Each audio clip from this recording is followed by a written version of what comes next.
think what really good entrepreneurs do is My guest today is Lara Mead, the co-founder of fashion brand Varley. we always had growth, but with growth came cash flow pressures. What was that process like? It was How awful. long did it take? It was awful. Although athleisure is a well-known part of our lives today, when Lara started the brand in 2015, it didn't exist. There's not one other brand that is direct competition to what we do. And Varley was truly leading in the intersection of sportswear and fashion. Is there one advice you'd give an early stage founder? Be curious. What's one thing you'd tell yourself? It makes me cringe when I talk about it, but Welcome to Unboxed.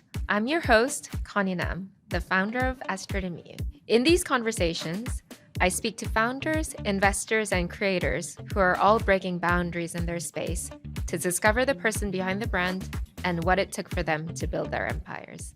Hi, Lara. So good to see you. thank you for having me. No, thanks for being here. I'm a massive fan of your brand, Oh, and thank you. I'm so excited to chat to you. So before we begin, I guess as an intro, if you can briefly tell our audience about yourself and the vision for Varley, because I feel like Varley is at a different league to everyone else. It's you're at a league on your own. Thank you. That's very kind.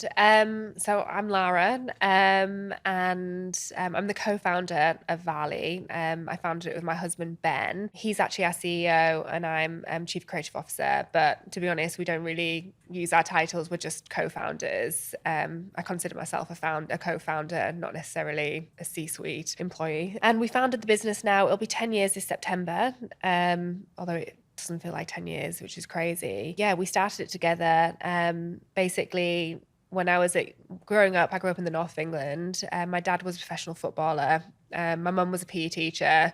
So I grew up in this very sporty family, and I went to university in Manchester and I studied business management. And whilst I was there, I worked for the Professional Footballers Association. I kind of thought that I wanted to work in sport, and with my dad having been a professional footballer, then it just seemed like a natural fit. And I was obsessed with football. I used to go to all the games. I knew all the players. I knew all the leagues. I knew, I was literally lived and dreamt about it. So working at the Professional Football Association was a real dream. And I decided I wanted to be a football agent. So I did my agency exams. And I got a job for a football agency when I left university, but it also had a media arm in London. And it was suggested to me that it would be good training and experience to move to London and sort of learn being an agent, but in the world of media, which I didn't want to do. And I didn't want to move to London. I didn't really want to leave home at that point. But anyways, came down to London and worked for a company at the time that was called James Graham Management, and absolutely loved it. I made my best friends, even though my best friends even today. Had such a great experience. It was a small boutique agency at the time, but they looked after top TV talents, everyone from Ant and Dec, Philip Schofield, Davina McCall, you name it, they had it. And I didn't have any friends in London, so I signed up for the London Marathon, went to running club in Richmond Park, and that's where I met Ben, literally at my second week at running club. He was also training for the marathon the same year, and it was kind of like love at first sight, and, we just hit it off straight away, had loads in common. And he was working in finance, but absolutely hated it. He'd come from a very creative brand building background because his father had founded Abbott Mead and Vickers, which is one of Europe's leading advertising agencies. So I think he'd always been in this world of brand building, and he was obsessed with brand and product and advertising. And although on paper he was very numerically minded and data driven because of what he was doing, he also had this other side of his brain that was very curious and really active. And obviously being very sporty myself, I was working out before. I always say to people I was working out before it was fashionable. There was no boutique fitness studios, especially not in Manchester where I was from, but even in London, there wasn't yoga studios and Pilates studios and Soul Cycles and all the things that we have now. There were gyms and running Much more clubs functional. and much more functional. And I would say the dress for working out also for women at the time was very functional. It was quite boring, very black and Yeah, it white, was or the Adidas or the yeah, Nikes. Under Armour, those big brands that kind of like catered, I felt like more for men. And then there were a few cool brands coming out of like Australia, like the Lorna Janes, and then obviously, of course, Lulu in the US and Canada, but they weren't in the UK at the time or Europe. And they were very bright and neon and pinks again, which wasn't really to my taste. And Ben and I'd like to say that we had like this vision of what Varley is today, but it wasn't. I'd be lying if I said that we saw a big gap in the market and we, designed a brand into it. It was very much quite naive at the time, but a combining of like passions, and also the desire, very selfishly, to build a life together for the two of us that involved traveling and spending our days together being creative and building something for our future. And it started off as a very, very like selfish endeavor. That's almost the best way to build it, right? Then you can really enjoy it. You're not like thinking about the end goal or the No, money. and you don't It's more have. like incorporated And into your lifestyle. I've seen a lot of brands over the years that have started with a very, very clear marketing plan and vision. And, people have raised money and have a big pot of money ready to go and a big marketing plan. And actually, maybe sometimes they lack a bit of the sort of passion And that soul. and the soul. Yeah. And ours definitely started with a lot of soul and a lot of passion. Yeah. And it definitely wasn't perfect. Yeah, I know previously you said in an article that you found it really difficult to articulate your vision. Like, can you tell me more about that? Yeah, And I think also like what that vision is right now, Yeah. what that became. I think what I meant by that is I think in the early days we struggled, even when it came to when we raised money, which was quite a few years into the brand. But we very much launched in the era of D2C brands. So you had your Warby Parkers and your Aways and your Glossiers, and they had your Reformations, they had a very clear point of difference, a very clear tagline. They were known as being disruptive brands.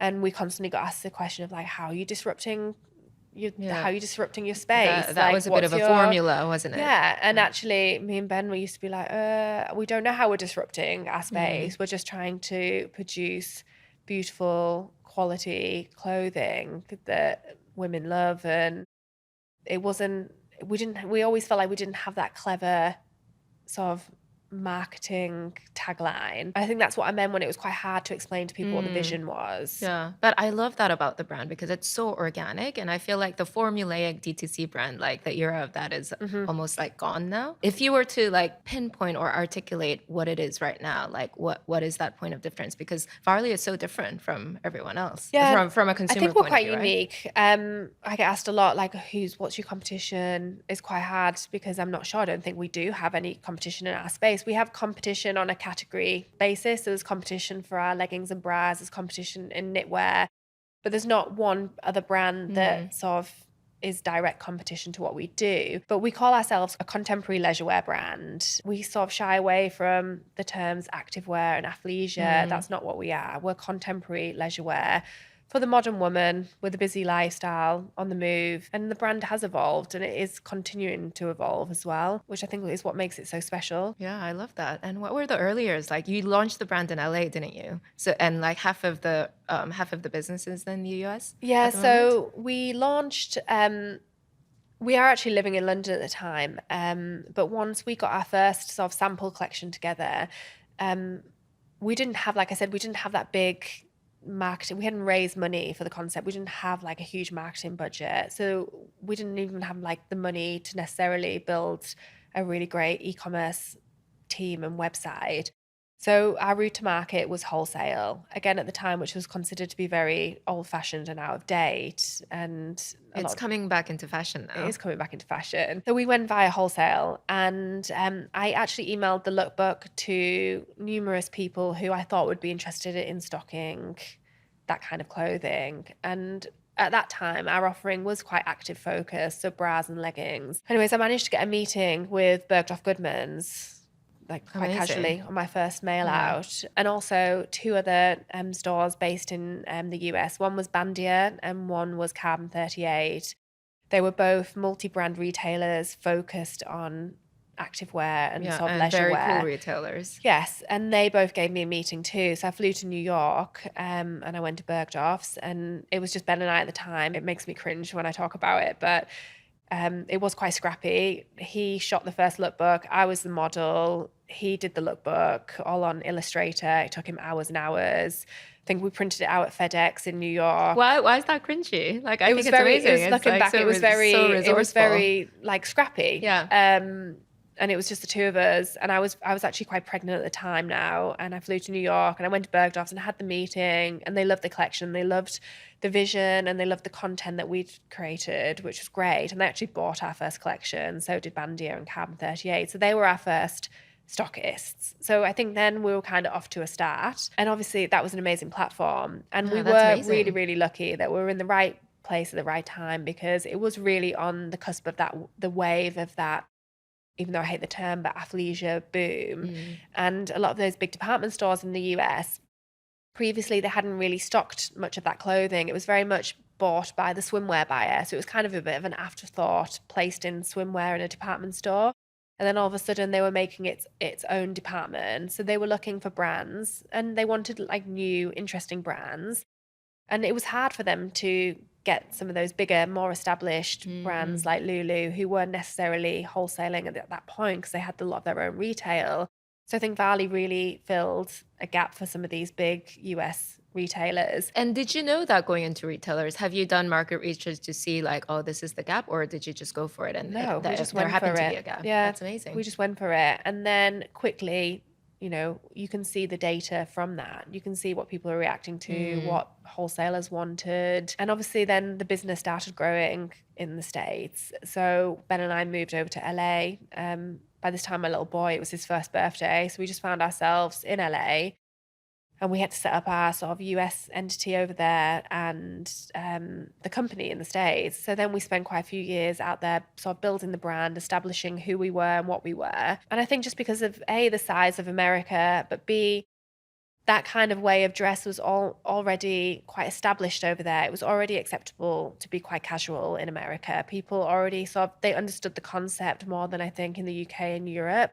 So obviously, naturally, we got a lot of growth. So yes, America is still our domestic market, and sort of 80% of our revenue comes out of the States still.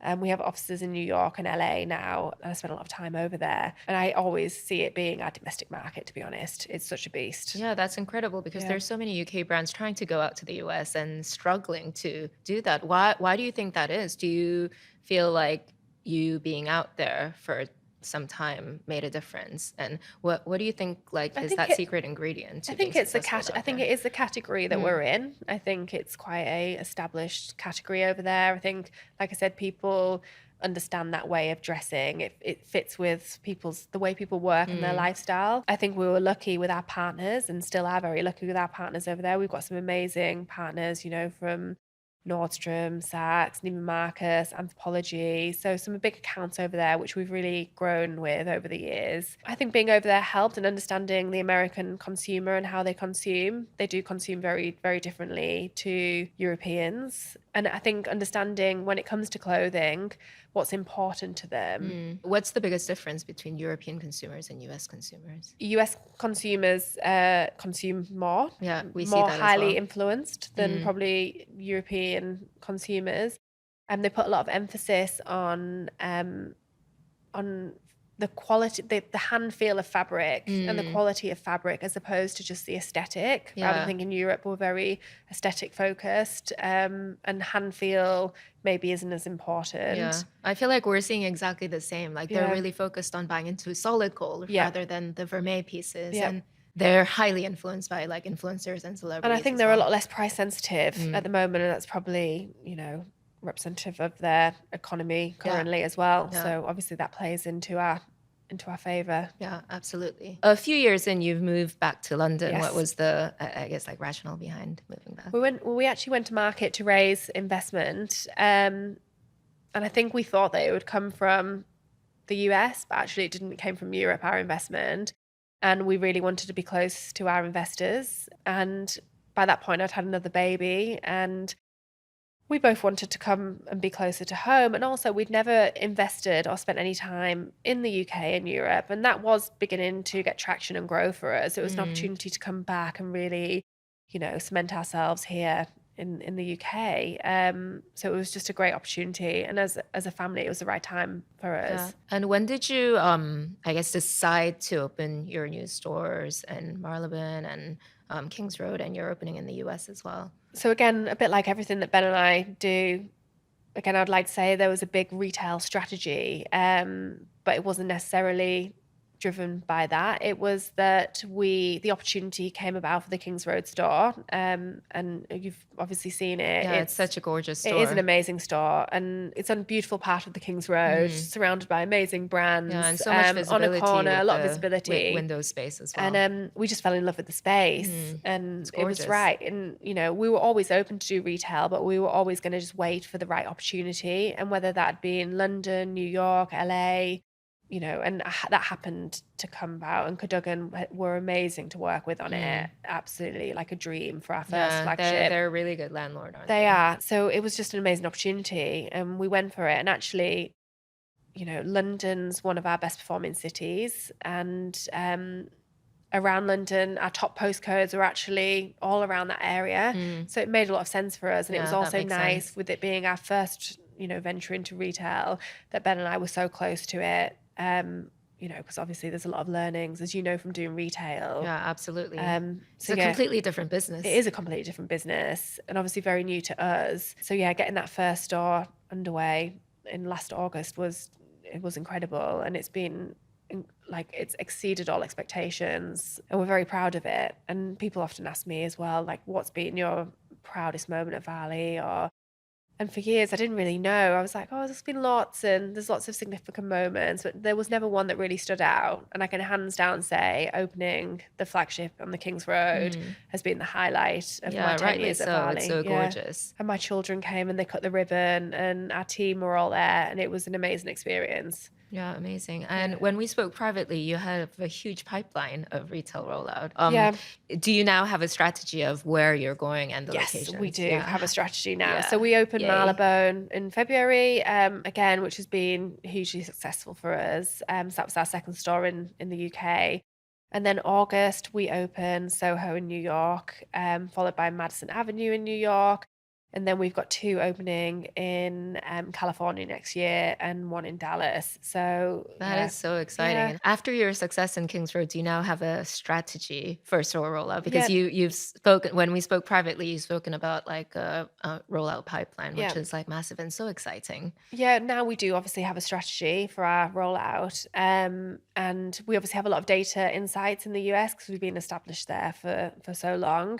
And obviously then also just the right stores for brand positioning in the right areas. So yeah, it's kind of a bit of it's sort of art versus the science of, Yeah. That's always yeah, it, isn't it? yeah. Yeah. As a founder, I know like you have a clear vision in your head.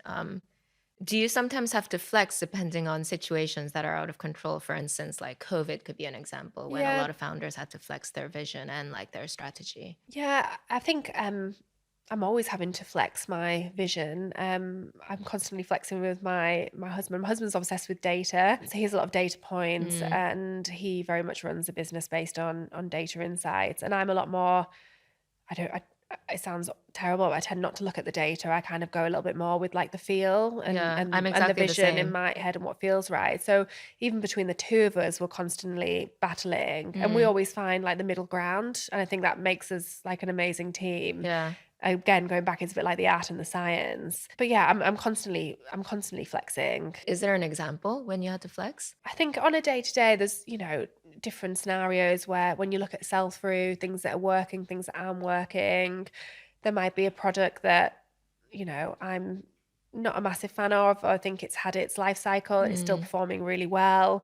So just those like creative points of difference. When it comes to like the vision of the brand, so the retail stores and sort of the brand touch points, no, I think, everyone's very aligned. Like Ben and I are very aligned, and I tend not to flex on mm, those points. But if yeah. there's a strong data reason why something's not going to work or we shouldn't do it, then yeah. Yeah, you're open Yeah. to suggestions. Yeah. That makes sense. So at a tactical level, you're flexible, but Yeah. like ultimate vision, Yeah. like you tend to stick to Yes. what you stand for. I guess a lot of our listeners are early stage founders. How do you assess whether your vision is achievable Oh, that's a good at an early question. stage when you don't have a lot of data? And I guess like you have the gut feel, but you don't You have a really gut feel, and then obviously once you launch, whether it's on a website or via wholesale or whatever your product is, you obviously get feedback, initial feedback quite quickly, whether that's sales or engagement on Instagram or whatever it may be. And I think from that you can kind of assess whether there's a demand for your product or your service. And also sometimes there isn't, but I think what really good entrepreneurs do is pivot and evolve. And I think going back to your idea about like, is there a set vision? Yeah, there always is that like, this is what I believe is going to work, but often and it doesn't. And I think, like I said, really good entrepreneurs know how to then move pivot. sideways Yeah. or change it slightly and evolve it. So Yeah, I it completely does work. agree. You kind of have to mini pivot Yeah, like all the time, don't you? Yeah. What is the most important thing in executing your vision? I know you talk about confidence quite a lot. Is confidence key to doing that? Yeah, confidence. And I think also when it comes to executing the vision now, for me, it's the amazing team that we have. Like, we're so fortunate. We have the most incredible team. And there's so many people now in the business that do things that I could never do. And that that team sort of executes on mine and Ben's vision. And Yeah, I completely we wouldn't be agree. where we are today and doing the things that we're doing if it wasn't for the team. Yeah, completely agree. Talent and people. Yeah, vision and ideas are easy, I always say, but execution is the hard part. 100%.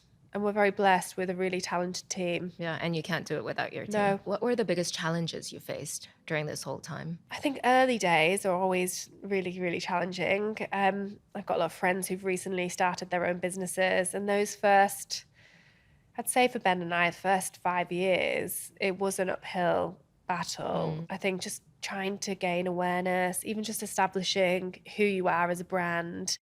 And then we were lucky. We always had growth, but with growth came cash flow pressures. And I think cash flow problems are just the worst. Yeah. And how did you overcome those cash flow problems or other challenges? I was lucky that I had obviously Ben, who's very good at planning and cash flow forecasting.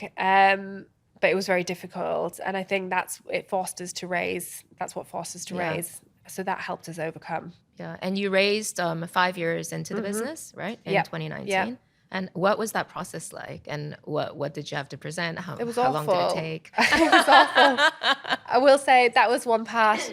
We totally underestimated what raising money was about and how that looked and what a skill it is and how time consuming it is. It's a bit like dating. You go and pitch over and over and over again. And sometimes it comes to nothing. Sometimes you have to follow up with more information. And then eventually you potentially meet your future partner. And then even that's a process of sharing of information and getting to know one another.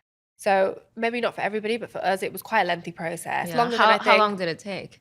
I think we were probably trying to raise for from the start of thinking we need to raise to actually probably closing, maybe a year. But I think we went into it very cold. I know some entrepreneurs are incredible at raising money, incredible, and hats off to them. I think it's a truly a real skill. Yeah, to stand it's a up and to full-time sell. job raising money. Yeah, it is a full-time job. But we were so fortunate with the investors that we got. We like honestly could not have got better investors. They've both been incredible, and neither of them are private equity. So they're long-term holders. Exactly. So Yeah, they've never put us under any pressure. They've allowed us the space to grow and to develop, and like we're incredibly grateful and thankful to them. And it helps that you guys are doing well as well. Yeah, that always keeps them happy, doesn't it? Yeah. And if you had known everything you've learned throughout the fundraise process, like what's one thing you'd tell yourself? This is quite sad, but sometimes I wish I could go back to my days when we were living in LA and it all seemed like a struggle and a real uphill battle. And at times you're just paralyzed with fear of not being able to pay your bills, fear of, pipeline of revenue stopping overnight. And and fear of it, a failure, I suppose. And I think I spend years just fearing and not actually enjoying the journey. And I suppose it's easy for me to say now, but looking back, I wished I'd taken more time to enjoy the journey and to enjoy milestones along the way rather than, I think we were just always so scared to stop and celebrate anything. It was always yeah. like on to the next thing. Yeah, I feel like that's a common mistake Yeah. or pitfall of entrepreneurs. We're always thinking about the next thing, Yeah. so we don't stop and enjoy. Yeah. Is there one advice you'd give an early stage founder? Be curious, have a lot of conversations, take every meeting, take every opportunity, even if you think it's not going to lead to anything. Take that time, be very curious, because I think some of mine and Ben's greatest successes have come from having conversations and taking meetings, even when Yeah. you think, oh God, another meeting, I haven't got time to do this. I would say that would probably be my greatest advice to. Yeah, there's always something to learn from There anyone. is, from isn't anyone, there? yeah. Even such good people you advice. think, oh, that person's not worthwhile taking a meeting with, or what am I going to learn from that? Because I promise you always learn something if you ask the right questions and be curious. Yeah, such good advice. Yeah. Thank you so much, Lara. That was so No, inspiring. thank you for and having so fun. me. Thank you. Thank you so much for listening. Don't forget to follow the podcast wherever you're listening or watching. You can follow me at Connie Nam, Astrid and Miyu at Astrid and Miyu, and the Unboxed Instagram page at unboxed_founder confidential. See you next week.